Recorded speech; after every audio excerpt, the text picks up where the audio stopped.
সবাইকে নমস্কার। এখন আমি সিলেবাস এবং কোনটা থেকে কত নাম্বার আসবে অর্থাৎ মোডালিটিস নিয়ে আলোচনা করব। কিসের মোডালিটিস বলার আগে আপনাদের বলে রাখি, আপনারা পুরো ভিডিওটা মন দিয়ে শুনবেন। সিলেবাস এবং মোডালিটিস সংক্রান্ত পিডিএফ আপনারা হয়তো কলেজ থেকে পেয়ে যাবেন, কিন্তু অনেকে পিডিএফ পেয়েও সেখানে কোন কোন টপিক আছে ডায়াক্রিটিক্সে লেখা থাকার জন্য কেউ কেউ বুঝতে পারেন না, বা কোন বিষয় থেকে কেমন কি প্রশ্ন আসবে অনেকেই জানতে পারেন না। তাই জন্য আমি সিলেবাসটাকে ভালো করে বুঝিয়ে ব্যাখ্যা করার জন্যই এখানে এসেছি, এই ভিডিওটা করতে এসেছি। তাই তোমরা পুরো ভিডিওটা মন দিয়ে শুনবে, তাহলে টপিকে তোমাদের এই সিলেবাসে কি কি আছে, কোনটা থেকে কত নাম্বার আসবে, কেমনভাবে প্রশ্ন পড়বে, কেমনই বা উত্তর লিখতে হবে, সব তোমরা বুঝতে পারবে। আসা যাক টপিকে। কি টপিক না, আমি এখন আলোচনা করব সিলেবাস এবং মোডালিটিস নিয়ে ফার্স্ট সেমিস্টার সংস্কৃত অনার্সের, ক্যালকাটা ইউনিভার্সিটি সেমিস্টার 1 সংস্কৃত অনার্সের সিলেবাস নিয়ে আলোচনা করব। আবারও বলছি, যারা এইচএস দিয়ে নতুন কলেজে উঠেছো 2024-এ এনইপি সিস্টেমে, তারা সেমিস্টার 1 পড়বে। সেমিস্টার 1-এ সংস্কৃতের দুটো পেপার পড়তে হবে। যাদের সংস্কৃত অনার্স আছে তাদের সেমিস্টার 1-এ সংস্কৃতের দুটো পেপার পড়তে হয়, একটা CC1 আর একটা ACC পেপার। এখন আমি CC1-এর সিলেবাস এবং মোডালিটিস নিয়ে আলোচনা করব। এই মোডালিটিসটা বা এই সিলেবাসটা তোমাদের আগেও দেওয়া ছিল, কিন্তু সেটা নতুন চেঞ্জ হয়েছে, কিছু কিছু জিনিস অ্যাড হয়েছে, যা ছিল তার সঙ্গে কিছু জিনিস নতুন যোগ হয়েছে, কিছু বাদও হয়েছে। তাই এটা নতুন সিলেবাসটা তোমরা আবার শুনে নিয়ে ভালো করে টুকে নেবে, কোনটা থেকে কত নাম্বার আসবে জেনে নেবে, এবং সেই মতো এখন থেকে একটু একটু করে পড়াশুনো করলে আশা করি তোমাদের রেজাল্ট ভালো হবে। আসা যাক সিলেবাসে। প্রথমেই বলি CC1-এ সংস্কৃত অনার্সে তোমাদের কি থাকছে না, এই দেখো টপিক তোমাদের থাকছে প্রথমে শব্দরূপ। কি কি শব্দরূপ আমি বলে দিচ্ছি, এখানে ইংলিশে লেখা আছে, ডায়াক্রিটিক্স দিয়ে তোমাদের বুঝতে অসুবিধা হবে। আমি শব্দরূপগুলো বলছি, তোমরা খাতায় তুলে নিতে পারো। নর, মুনি, পতি, সুধী, সাধু, পিতৃ, লতা, নদী, সতী, বধূ, মাতৃ, ফল, বাড়ি, মধু, গুণিন, বণিজ, ভূভৃৎ, ধাবত তিংলিঙ্গে, আত্মন, কর্মণ, বেধস, পয়স, অস্মদ, যুষ্মদ, ইদম, যৎ, তৎ, কিম, অদস, সর্ব তিনলিঙ্গে, এক, দ্বি, ত্রি, চতুর, পঞ্চ, ষট, অষ্ট তিনলিঙ্গে। এইগুলো হলো শব্দরূপ তোমাদের। এখান থেকে 5 নাম্বার থাকবে পরীক্ষাতে, 5টা করতে হবে শব্দরূপ, 5 নাম্বার দেবনাগরী স্ক্রিপ্টে, ঠিক আছে। এরপরে 2-এর দাগে কি থাকছে না, অর্থাৎ 2-এর দাগে কনজুগেশন মানে ধাতুরূপ। ধাতুরূপের ক্ষেত্রে কি কি ধাতু আছে দেখো, তোমরা বলে দিচ্ছি, দেখে নাও।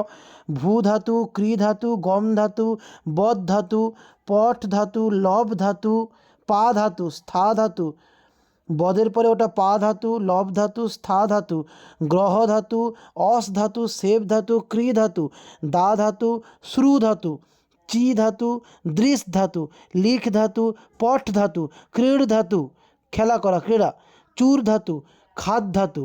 এই সমস্ত ধাতুগুলোর কোনটা কোনটা পড়তে হবে না, 5টা পার্ট তোমাদের পড়তে হবে। লট, লোট, লং, বিধিলিং, লেট।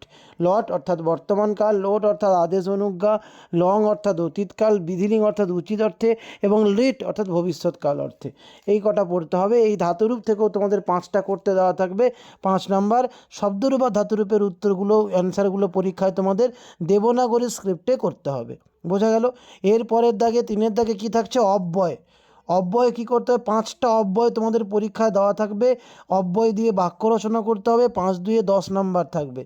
এই 10 নম্বরের জন্য তোমরা কি কি অব্যয় পড়বে দেখো, এখানে লেখা আছে অদ্য, যদা, তদা, ইহ, স্ব, পরস্বঃ, হিয়, প্রাতঃ, সায়ং, শনৈ, ঝটিতি, উচ্চৈ, এব, ইব, অলম, উপরি, অধ, বিনা, ঋতে, অন্তরেণ, অন্তরা, উভয়ত, পরিত, প্রাক, পরম, ক্ব, খলু, মা, ননু, তু, কথম, হি, অচিরম।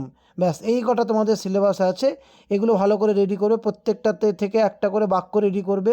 এইগুলো দিয়ে একটা করে বাক্য এখান থেকে তোমাদের অনায়াসে তোমরা আশা করি পেয়ে যাবে। এরপরে কি, এর পরের দাগ হচ্ছে কারক বিভক্তি এবং সন্ধি। দেখো কারক বিভক্তি থেকে কি থাকবে, কারক বিভক্তি নির্ণয় করতে বলা থাকবে 5টা, 5-2-এ 10 নাম্বার। আর সন্ধি জয়েন করো 5টা 5 নাম্বার, ডিসজয়েন করো 5টা 5 নাম্বার, অর্থাৎ কারক বিভক্তি থেকেও 10 নাম্বার, সন্ধি থেকেও 10 নাম্বার, এই গেল 20। এরপরে থাকছে প্রত্যয়। প্রত্যয়ের ক্ষেত্রে তোমাদের বলি, প্রত্যয়ের ক্ষেত্রে কি থাকবে দেখো, কিছু কিছু প্রত্যয়ের কথা দেওয়া আছে, এই প্রত্যয়গুলো তোমাদের পাঠ্য, শুধুমাত্র এইগুলোই পড়তে হবে। কী কী পড়তে হবে না, কৃত প্রত্যয় আর তদ্ধিত প্রত্যয়। কৃত প্রত্যয়ের মধ্যে কোনগুলো, ত্বা, ল্যপ, তুমুন, সত্রি, সানচ, ত্ব, তবতু, তব্বত, অনিয়র, যত, ল্যুট, ঘয়, 3 প্রত্যয়। এবং তদ্ধিত প্রত্যয়ের মধ্যে দেখো কী কী করতে হবে, অন, ইন, ঢক, খ, ছ আর মত্তর থ্রিয় প্রত্যয়। এই প্রত্যয়েরও তোমাদের 10 নাম্বার পরীক্ষায় থাকবে, 5টা জয়েন 5টা ডিসজয়েন। বোঝা গেল আশা করি। প্রত্যয়গুলো কিন্তু তোমরা বাংলায় করতে পারো, কারক বিভক্তি তোমরা বাংলায় লিখতে পারো, কিন্তু অব্যয়, ধাতুরূপ, শব্দরূপ এগুলো কিন্তু দেবনাগরী স্ক্রিপ্টে লিখতে হবে। এরপরে আসছে কি সমাস।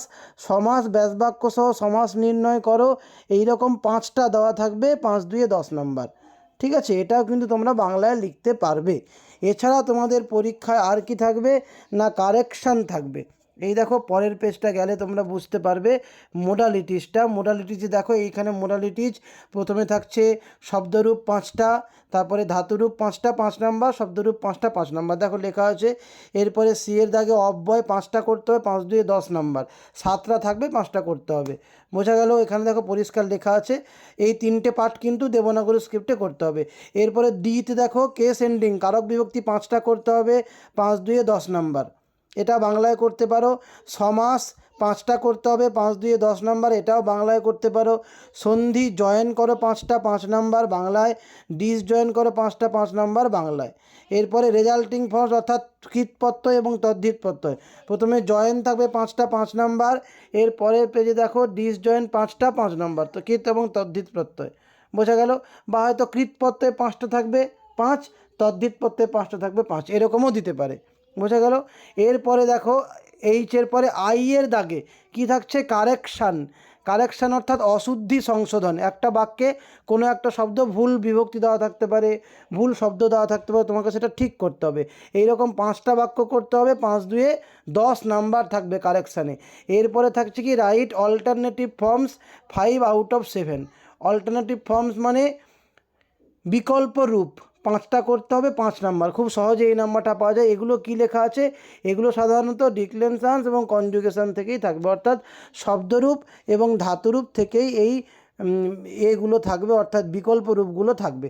5টা করতে হবে, 5 নাম্বার। বিকল্প রূপ মানে কোনগুলো না, বিকল্প 2টো করে রূপ হয়, যেমন অসমত শব্দ, মাম মা আবামনৌ অসমান্য, দ্বিতীয়ার একবচন দ্বিবচন বহুবচন, 2টো করে আছে, মাম মা আবামনৌ অসমান্য। পরীক্ষায় হয়তো দিল মাম, তোমাকে লিখতে হবে মা।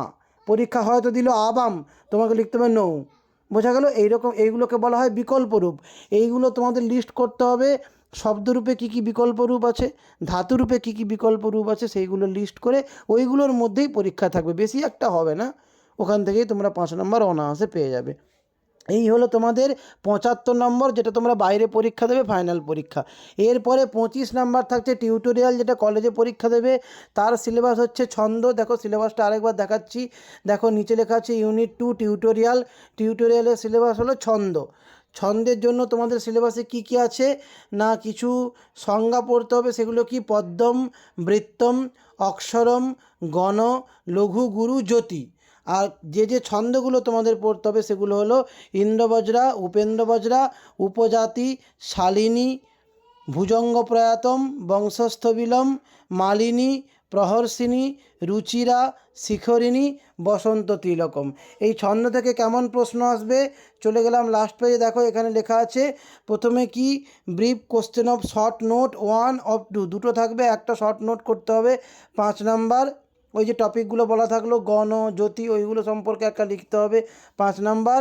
আর ডেফিনেশন অ্যান্ড ইলাস্ট্রেট অর্থাৎ সংজ্ঞাসহ উদাহরণ দিতে হবে 2টো, 5 2 10 নাম্বার। এবং স্ক্যান অ্যান্ড ডিফাইন অর্থাৎ গণ বিভাজনপূর্বক ছন্দ নির্ণয় করতে হবে 2টো, 5 2 10 নাম্বার। ছন্দের ক্ষেত্রে কোনো দেবনাগরী স্ক্রিপ্ট বলা নেই, অতএব এগুলো তোমরা বাংলাতেই লিখতে পারো। এই হলো ছন্দের মধ্যে 25 নাম্বার, যেটা টিউটোরিয়াল পরীক্ষা হবে। কলেজের স্যাররাই প্রশ্ন করবেন, কলেজের স্যাররাই খাতা দেখবেন। দেখবেন। তাই তোমরা কলেজের স্যারের সঙ্গে এগুলো নিয়ে আলোচনা করবে, পড়াশুনো করবে, ভালো করে রেডি করবে। এই হলো তোমাদের টোটাল ফার্স্ট সেমিস্টার সংস্কৃত অনার্স CC1-এর সিলেবাস নতুন সিস্টেমে NEP-তে। এটা রিভাইজ সিলেবাস, এর আগে একই সিলেবাস ছিল কিন্তু কিছু পরিবর্তন তোমরা হয়েছে, তাই আমি আবার দিলাম। আশা করি তোমরা পরিবর্তনটা বুঝতে পেরেছো। সেই মতো এখন থেকে পড়াশুনো করবে এবং চ্যানেলটিকে অবশ্যই সাবস্ক্রাইব করো। এরপরে আমি আবার তোমাদের স্কিল পেপারের সিলেবাস এবং মোডালিটিস নিয়ে আলোচনা করব, কেননা স্কিল পেপারেও তোমাদের সিলেবাস চেঞ্জ হয়েছে, পরিবর্তন হয়েছে। সেই পরিবর্তিত সিলেবাস নিয়ে আমি পরের দিনে আসছি। আজকে আমার ভিডিও এই পর্যন্ত।